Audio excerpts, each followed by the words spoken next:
There's a documentary done by Steve Pink, and it's called The Last Republican. Steve Pink spent a year, a very tumultuous year, with Adam Kinzinger, a man who continued working hard even though he had put himself out of a job.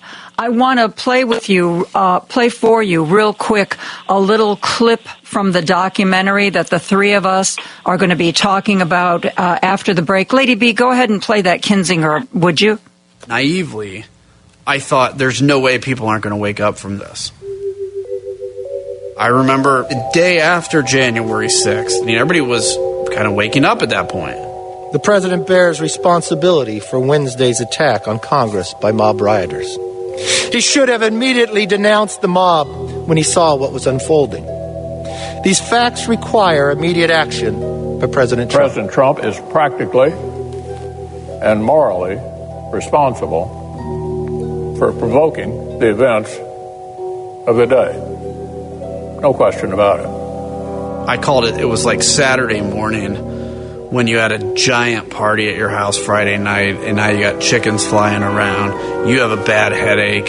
You're only wearing a shirt, and you're like, what did we do last night? That's where I thought the party was. So your thinking, even at that moment, was the insurrection and the attempt to overthrow the government in a coup d'etat that included 140 Republicans voting to not certify the election. You thought that just might have been a crazy bender, and that they were going to wake up and get their shit together. Yep. You're going to wake up, you're going to deal with the hangover, and you're going to gut it out and drink water, right? Donald Trump was a non-entity. Nobody even showed up at Andrews when he left.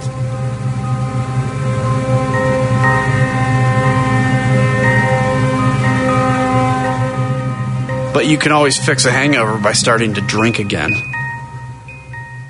And that's when Kevin McCarthy goes to Mar-a-Lago. That changed everything. Joan Esposito, live, local, and progressive on WCPT 820.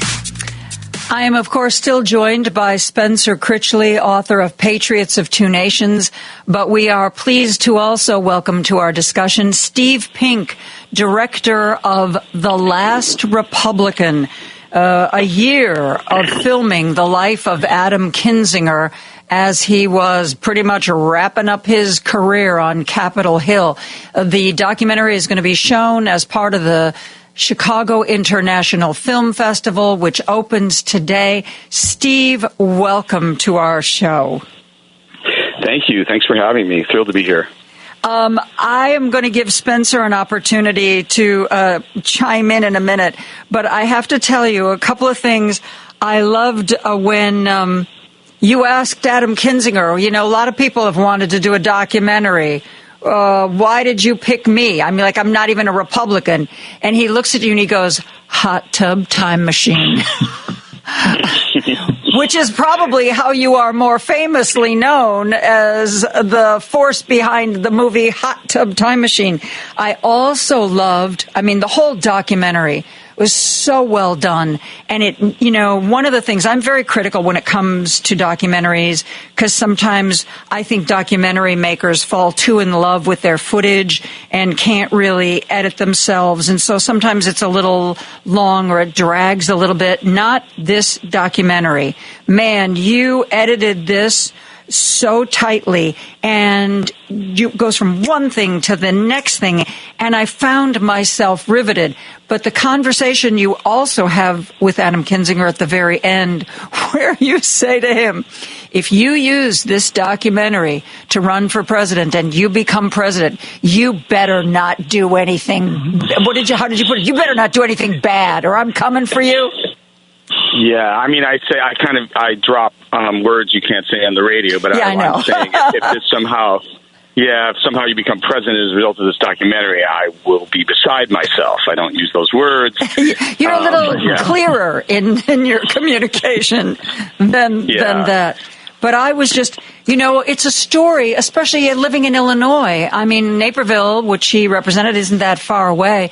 It's a story that I felt I already knew, but I really didn't know. And one thing that I learned, a lot of people say that there are all these different pivot points. Adam Kinzinger talks about the fact that when Kevin McCarthy went to Mar-a-Lago, that was like the beginning of the end of the hope that the Republican Party would finally wake up and turn their back on this guy. I found that really an interesting view, an insider's perspective that I did not have before. And I want to tell you, I found that really valuable. Could you talk about that a minute?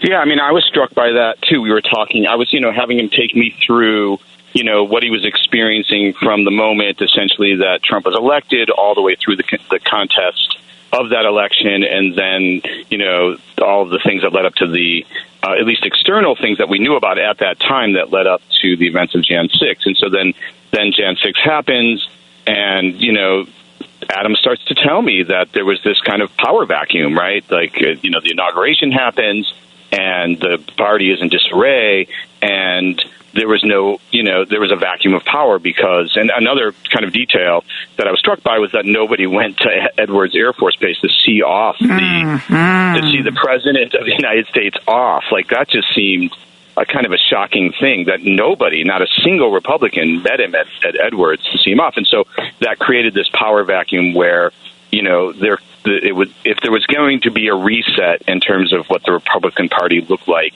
and the direction they were going to go, that was the moment, right? And so then Adam points out that, another detail, I think it's in the movie where he talks about the fact that,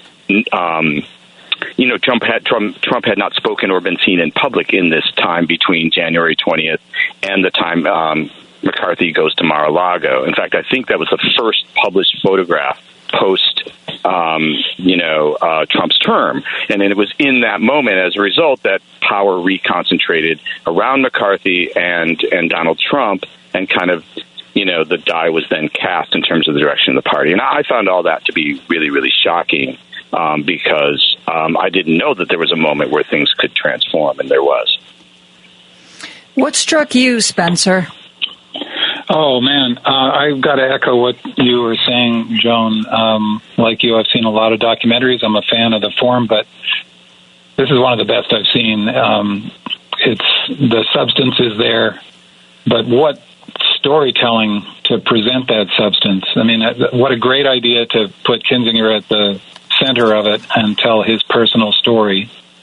I agree with you, Joan. I didn't want to stop watching. It's just really gripping, and the pacing of the scenes, the way they're framed, the compositions, everything about the filmmaking. I don't mean to gush, but this really is, I think, an extraordinary piece of work, and it's so no, seriously, Spencer, go on. Oh, I'm like, go on. No, really. I haven't offended you yet, Steve. No, I wouldn't say any of this lightly. I just think it's a terrific piece of work about a supremely important story, and I can't recommend it highly enough. Thank you. Steve, you and your crew, did you just glue yourselves to Adam Kinzinger? Because you've got footage from a lot of places and a lot of conversations that I wouldn't expect you to have. And part of that question is, you obviously, through Adam, got pretty much everybody in his life to sign on to being a part of this, because this isn't just Adam here, Adam there. This is also his staff members. You're listening to voicemails that came in on his congressional phone. You're going to video shoots. You're spending a little bit of time in the hospital as his baby is born. That kind of access, I mean, it felt like you were glued to him for pretty much an entire year. Would you say that was accurate? Yeah, I mean, it was almost 2 years. About the hospital thing, interestingly, we gave him an iPhone. That's Adam filming, because obviously we couldn't be in that actual space. And so, but that moment, because we had been telling that story of Sophia's pregnancy and having a baby during this time, this very, very stressful time, and that was what the family story was. And so actually we gave an iPhone to Adam and said, if you happen to have the bandwidth to actually film this extraordinary moment in your life, then, feel free, my man. And he did, which was so, of course, so grateful to have that footage in the film. But yeah, I mean, a lot of it's relationship building. You can tell, in the film that there's a very delicate dance with his chief of staff at first, Austin Weatherford, who, is very, not only protective, it's his job to be protective of Adam. It's his job to be protective of Adam in terms of curating, any kind of press. And so that was his orientation. So he looked very nervous in every shot.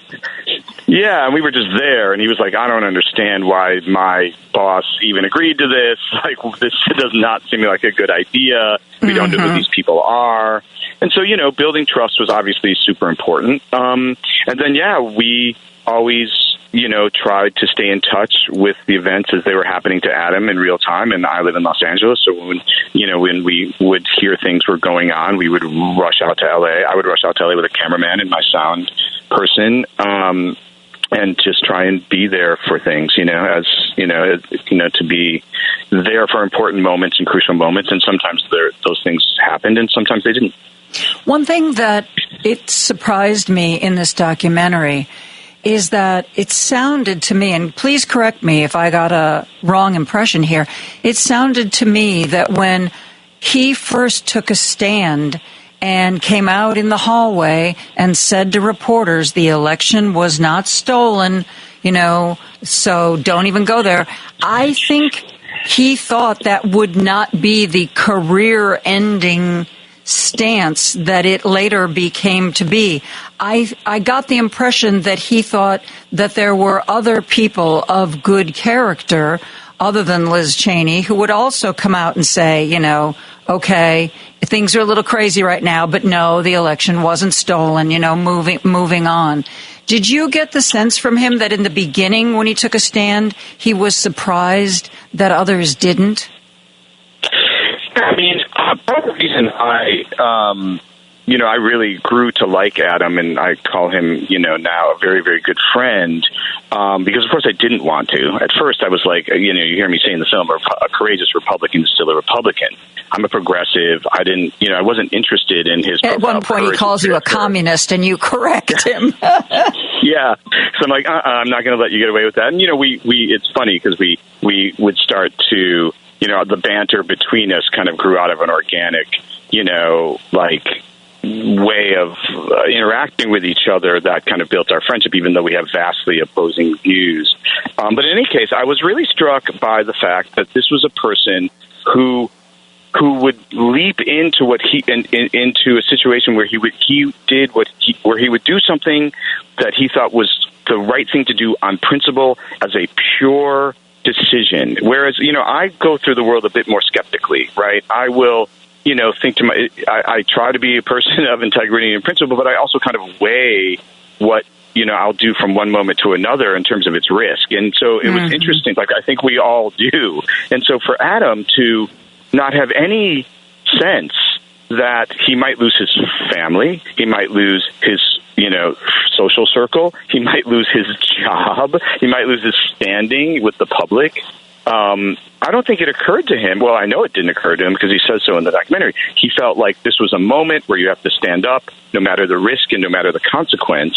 And you'll see, obviously in the doc, that it really hurt emotionally. Like, he didn't actually take stock of just exactly what the sacrifice meant in the moment. And it's a pattern with him, like where he has to experience the pain of a sacrifice he's made without ever assessing whether there would be or not, which I found to be a really interesting, part of who he is. Mm-hmm. And admirable for it.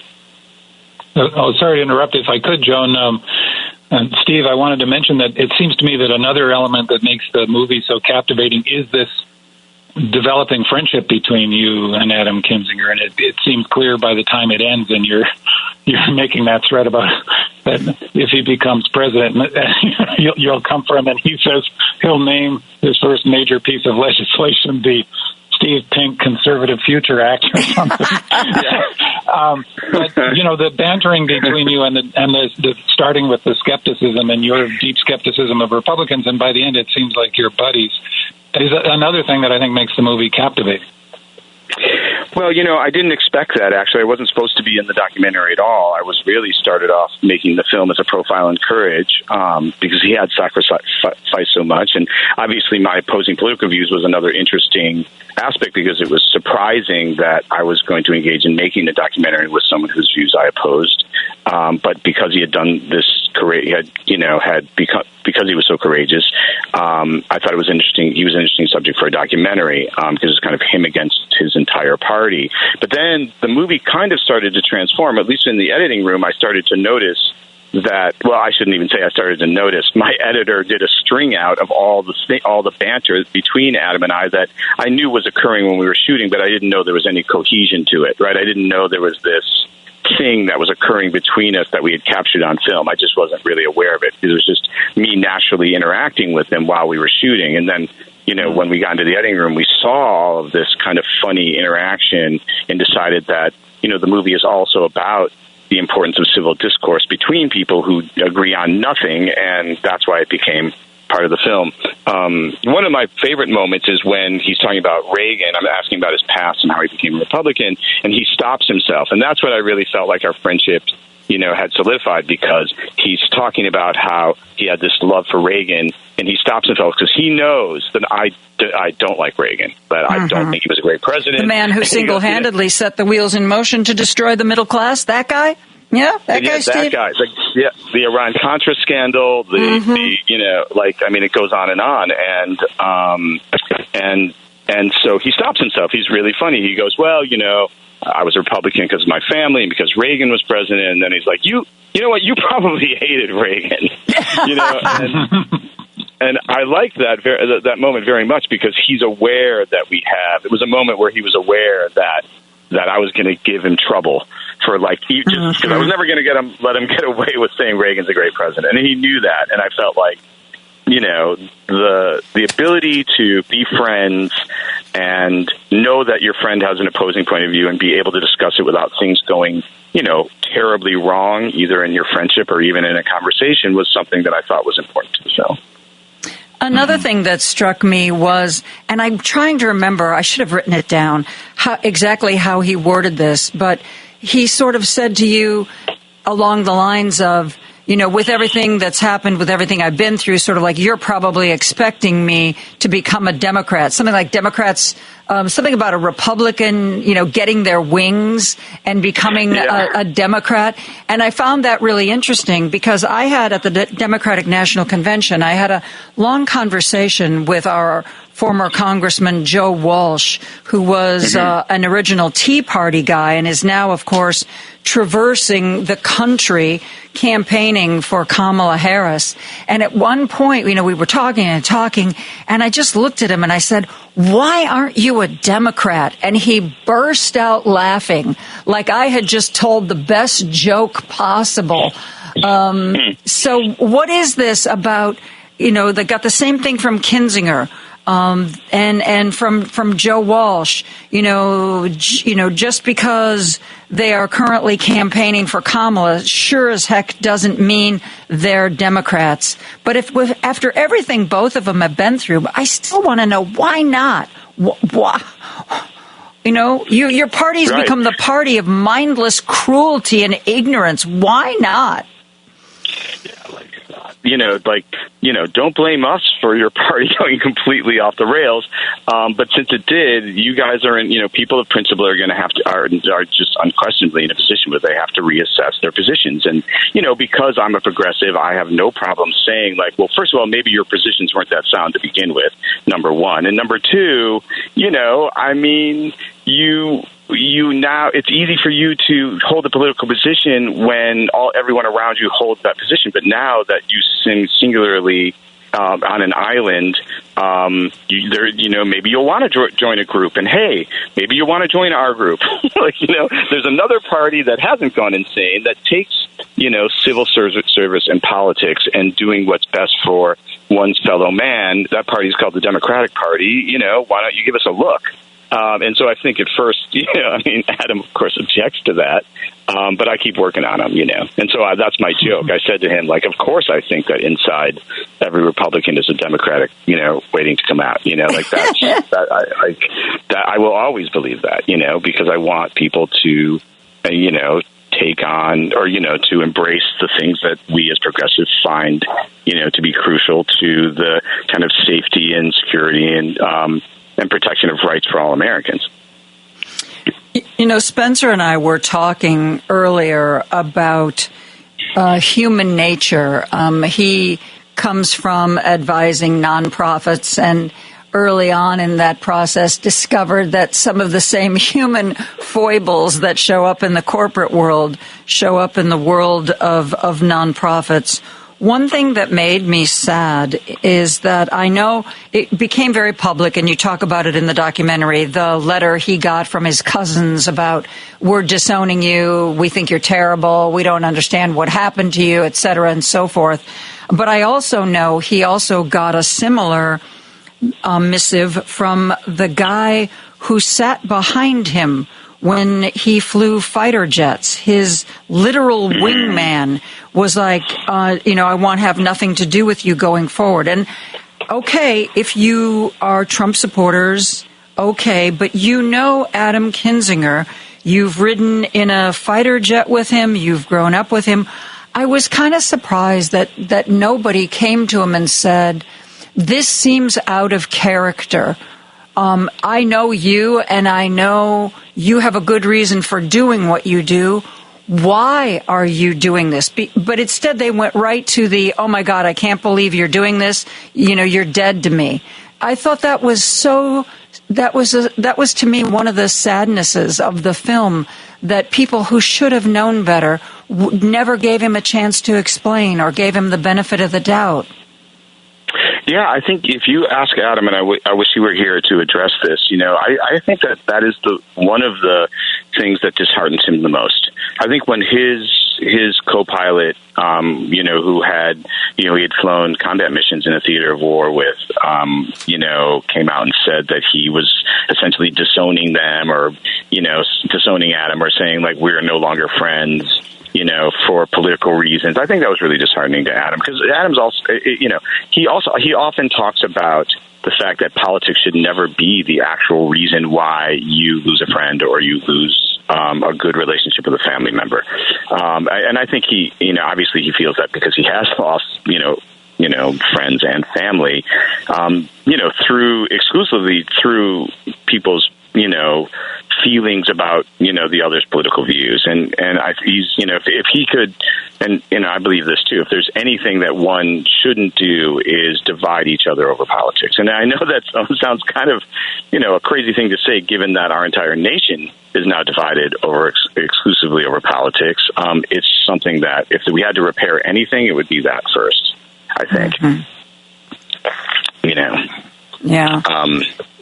Spencer, was there a moment in the documentary that really resonated with you in a way that's going to stay with you? Because I certainly have dominated the conversation with several from me. Well, it's your show. It's your show, Joan. I'm sharing it with you.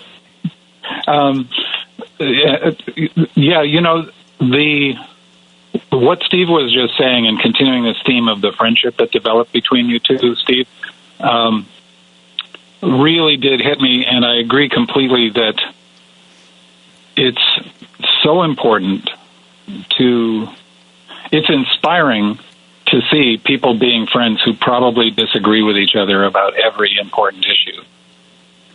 The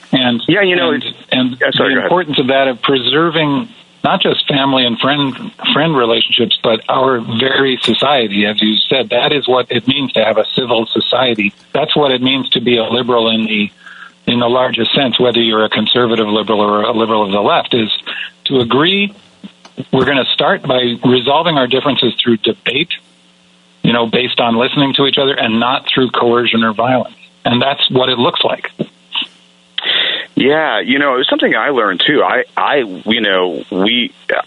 I let him know, and he says in the documentary how much I disagreed with him, and it was a point of pride to say it probably more than I should have, right? But it was interesting. It was interesting to me that the more we became friends, the harder we could be on each other, and I think that's also a lesson. Like if you don't take the time to actually see the humanity in a person.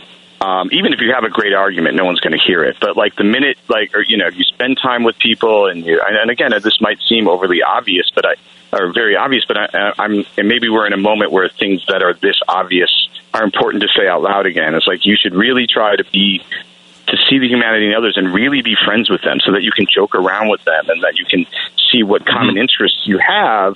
And then go at him. Like Adam, to this day, like we still don't like. It's not like because we're friends, we now have. I mean, in some ways, we do agree more than we think, but in other ways, we are absolutely positive we do not agree in the things we don't agree on. But we're more comfortable in that, I think, in our respective views rather than less, because we've built friendship. Right. And you may not agree, but you can see why he thinks that, right? And I think that it's easy to have compassion and empathy for people who agree with you, right? The challenge is to be able to imagine the world from the point of view of somebody you deeply disagree with.